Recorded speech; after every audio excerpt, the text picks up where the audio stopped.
Hello and welcome to ThePrint. Well, 3 years after he took a vow to enter the assembly only as Chief Minister, N. Chandrababu Naidu has been sworn in for the fourth term as the Chief Minister of Andhra Pradesh.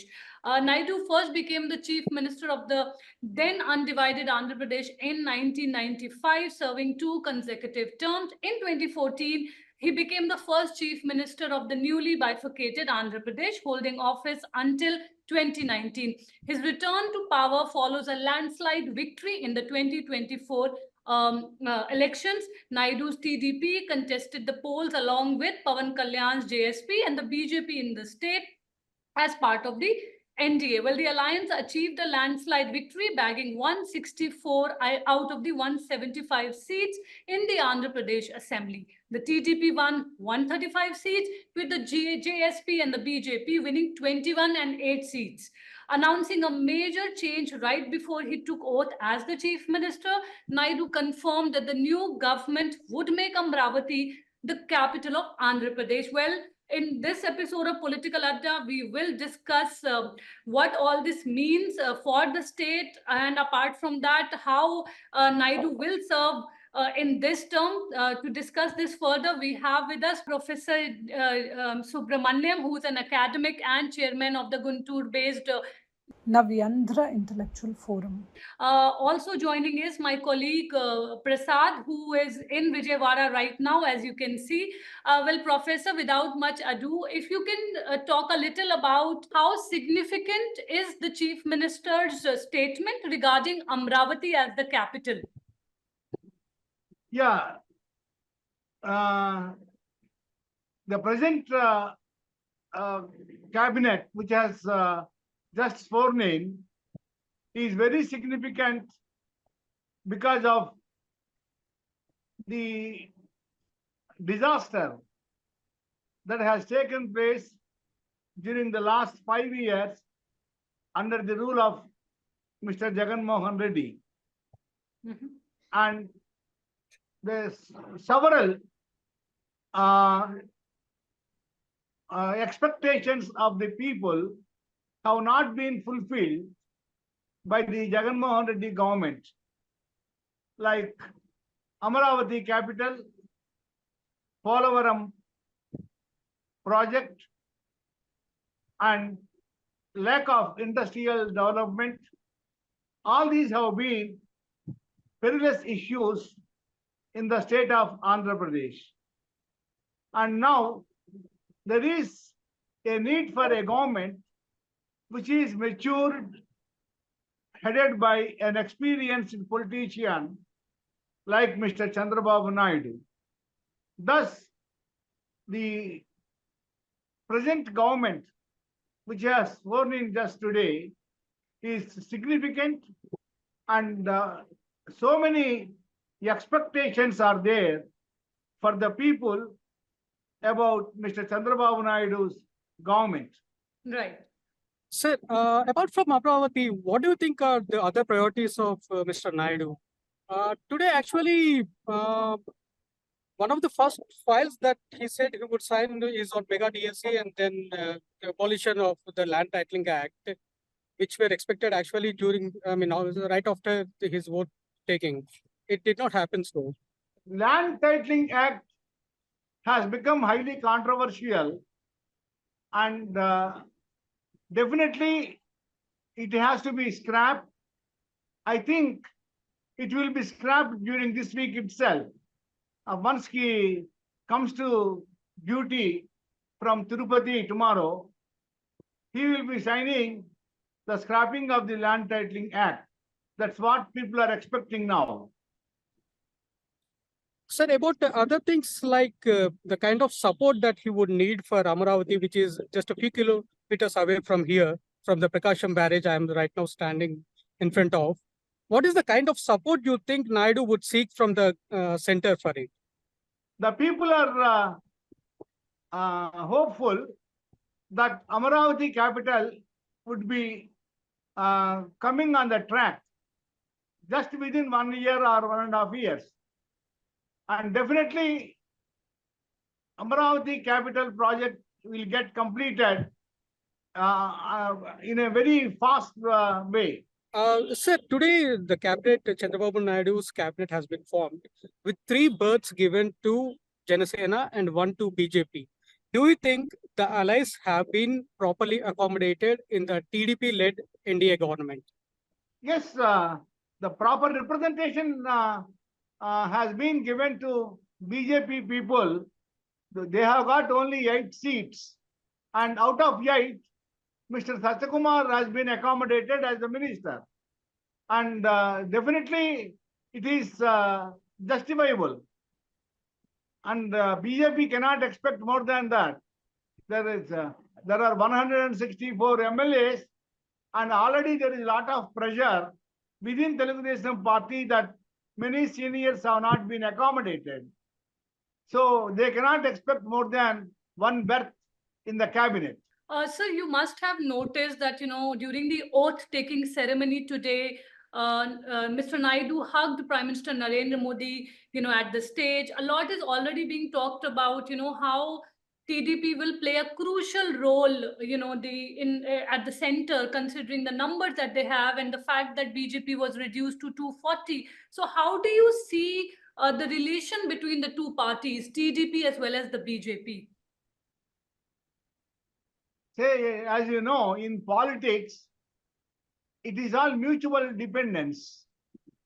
Now, Mr. Modi needs the support of Chandrababu Naidu, and definitely he will be accommodative to Mr. Chandrababu Naidu. And Chandrababu Naidu also needs the assistance and help of Mr. Modi, particularly for the completion of Polavaram project and Amaravati capital. And also, the number of promises have been made by Chandrababu Naidu during the election campaign under the name of Super 6 guarantees, and lot of money is required to fulfill those Super 6 guarantees given by Mr. Chandrababu Naidu. And definitely both Mr. Modi and Chandrababu Naidu would extend cooperation to each other for mutual benefit.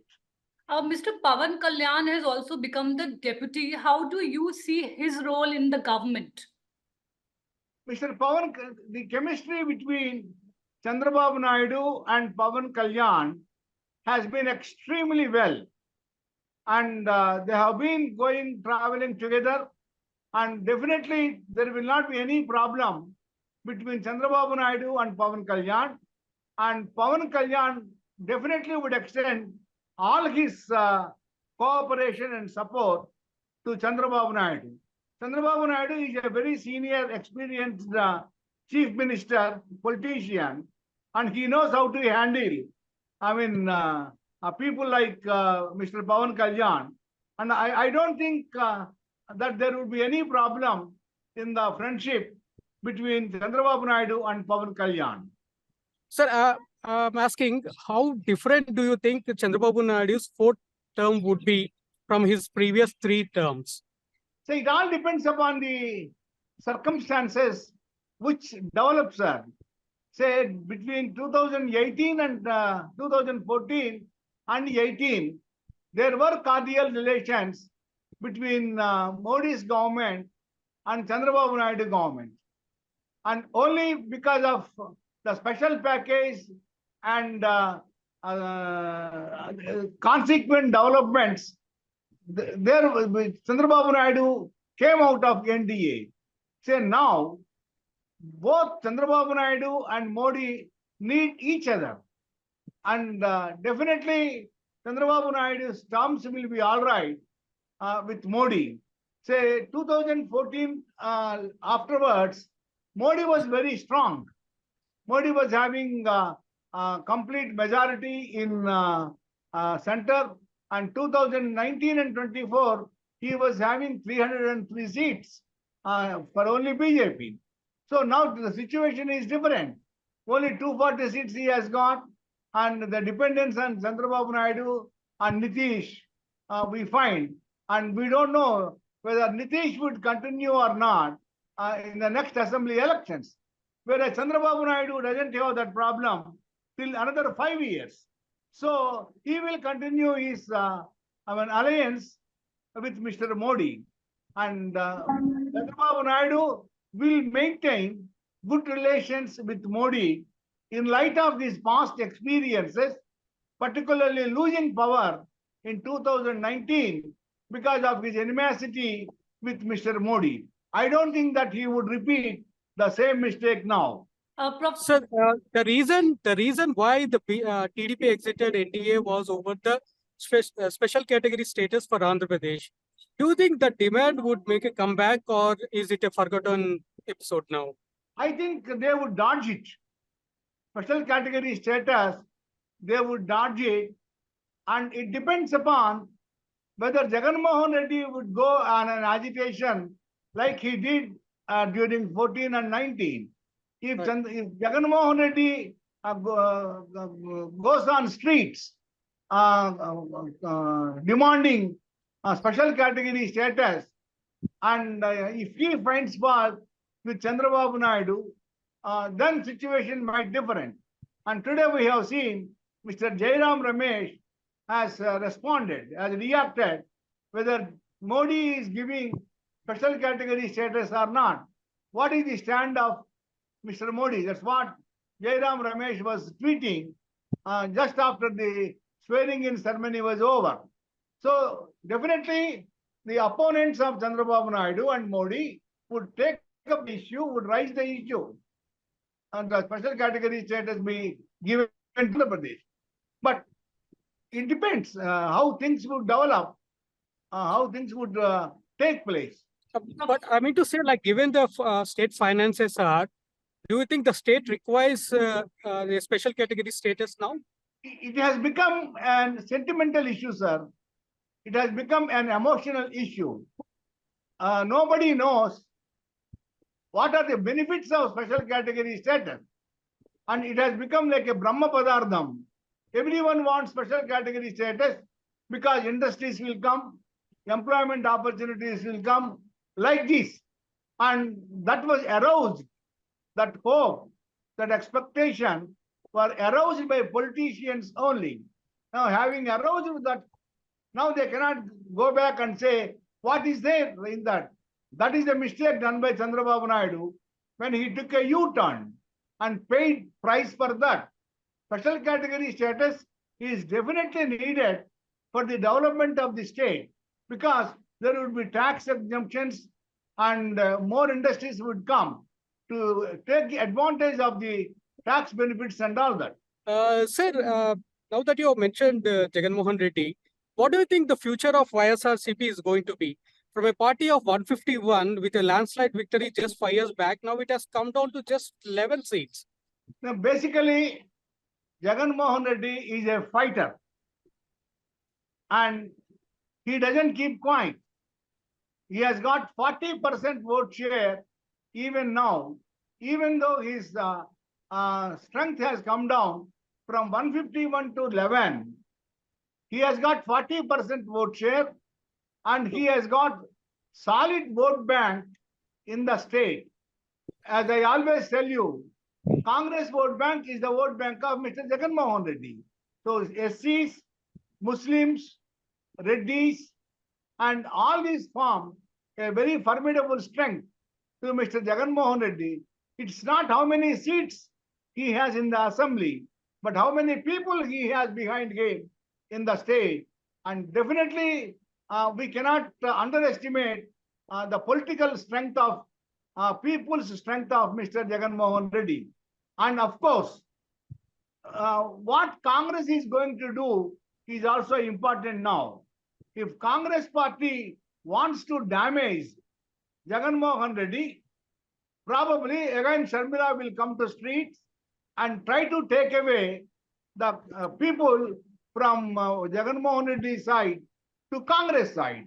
So they may try to weaken YSRCP by booing the leaders from YSRCP into Congress. If this happens, definitely Jagan Mohan Reddy will become weak. But if it doesn't happen, Jagan Mohan Reddy will continue to be strong. And as you know, once government starts functioning, there will be failures, there will be lapses, there will be mistakes. And he tries to capitalize those mistakes. That's what he did with regard to special category status. When Chandrababu Naidu accepted the special package, he took it as an advantage and went on throughout the state, and he aroused the people's opposition to Mr. Chandrababu Naidu, and Chandrababu Naidu had to take a U-turn. Now, there are many promises made by Mr. Chandrababu Naidu, like 15,000 for each student. Say if there are 3 people, 45,000 has to be paid under Amaravati. Of course, he may change the name. And 3,000 rupees unemployment dole to all the unemployees, and free bus transport, and 1,500 per month for each woman, and 4,000 rupees a monthly pension. And all these require thousands of crores.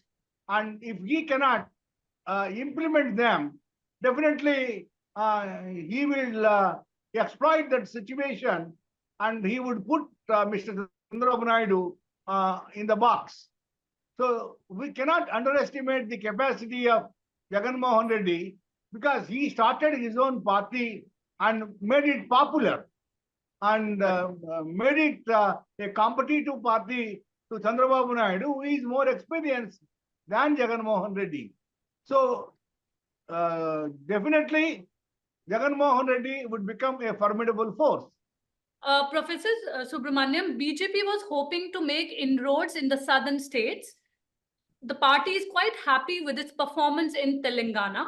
How do you look at Andhra Pradesh, the BJP's performance in Andhra Pradesh, and what is their future in the state?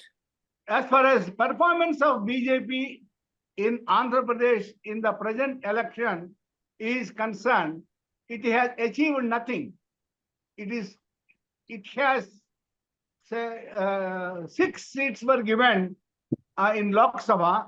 Out of 6, only 3 were won by BJP, and 3 seats were lost. And out of the 4 seats won by YSRCP, the 3 seats were where BJP contested. Had Telugu Desam contested those 3 seats, probably YSRCP would have ended only with 1 seat in Lok Sabha. So the present win of BJP in Andhra Pradesh, 8 assembly seats and 3 Lok Sabha seats, is only the charity of TDP.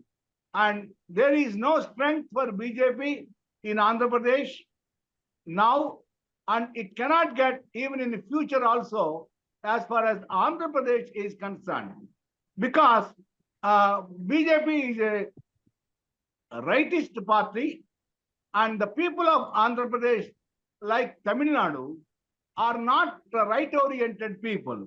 So I don't think that BJP has got any future, any prospects in Andhra Pradesh. It has to depend upon either Chandrababu Naidu or Pawan Kalyan. If BJP can continue its friendship, alliance with Mr. Pawan Kalyan, yes, there might be a third alternative. So one is led by Congress, that is YSR Congress. One is led by Chandrababu Naidu. The third alternative would be BJP and Janasena together. That might happen, but without that, it is not possible for BJP to have any inroads into Andhra Pradesh. I don't see any future for BJP without the help of TDP. But they have done quite well in Telangana. Yes, in Telangana, what happened, we know. The BRS had a tacit understanding with BJP. So locally, BRS leaders asked the voters to vote for BJP instead of BRS. So the vote bank of BRS got shifted. It was only 20% in the 2019 elections. BJP won 4 seats, but the vote share was only 20%. Now, its vote share has increased. How the decline in the BRS vote share has gone to BJP, and that's how it has got 8 seats. Definitely, it is a very impressive performance, but that is only because of the tacit understanding with the BRS.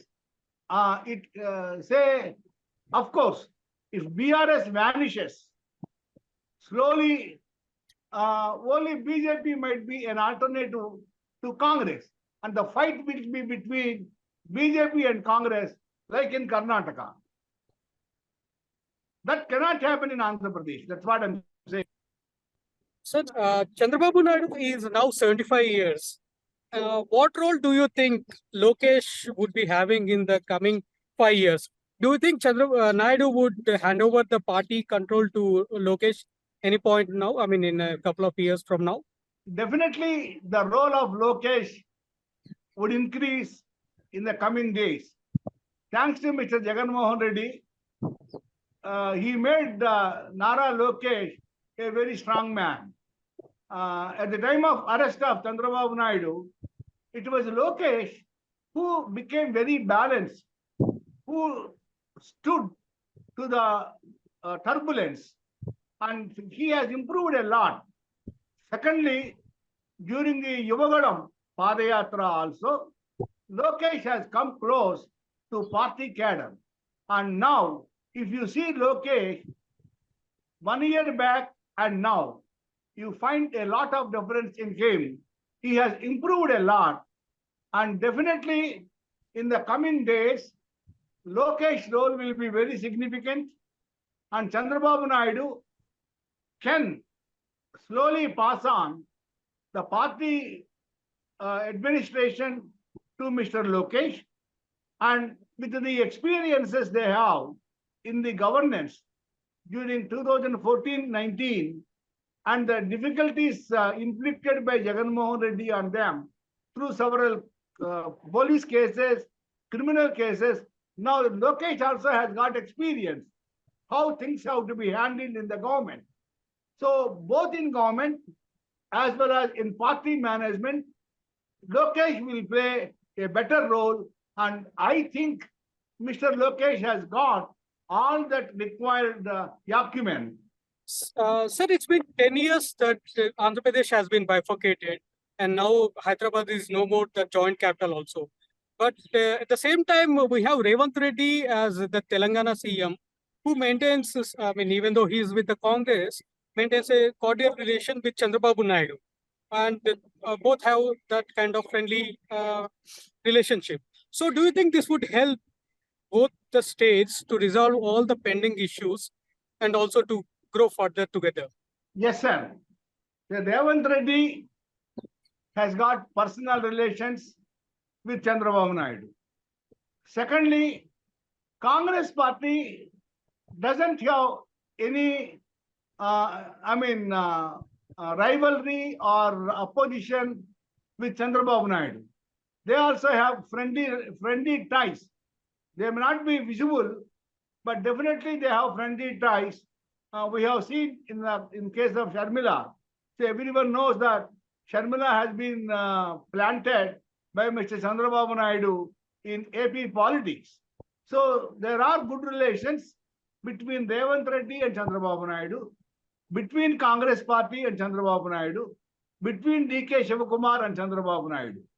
So with all these facts, reality, the issues pending between Telangana and Andhra Pradesh would get resolved. There won't be any problem.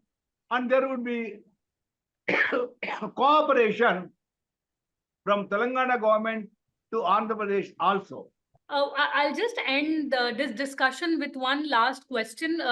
Professor Subramaniam, if you had to point out three major things that this government will have to immediately focus on, the priority areas, what would it be? You had already talked about a number of other things, but immediately, what are the three things that this government should focus on? The first thing is Amaravati capital. The second thing is completion of Polavaram project. And the third one is implementation of all the promises made by Chandrababu Naidu during the elections, like 4,000 pension, 3,000 unemployment dole, and 15,000 per each student. If he doesn't concentrate on these promises he has made, definitely the voters will be instigated by Mr. Jagan Mohan Reddy, and that will become a big issue to Mr. Chandrababu Naidu, because, as I said already, even now, Jagan Mohan Reddy has got 40% vote share. That means half of the voters are now, even now, with Jagan Mohan Reddy. And if Chandrababu Naidu doesn't concentrate on the fulfillment of the promises, he would be in problem. So one is Amaravati capital, second one is Polavaram, third one is fulfilling the promises he has made. At least 2-3 promises he has to immediately attend after he returns from Tirupati. Well, thank you so much for joining in, Professor Subramaniam, and for sharing, your insight. Thank you, Prasad, from joining in from Vijayawada. We look forward to your latest reportage from the state. Thank you so much for joining in. Thank you, madam. Thank you. Thank you very much. Thank you so much.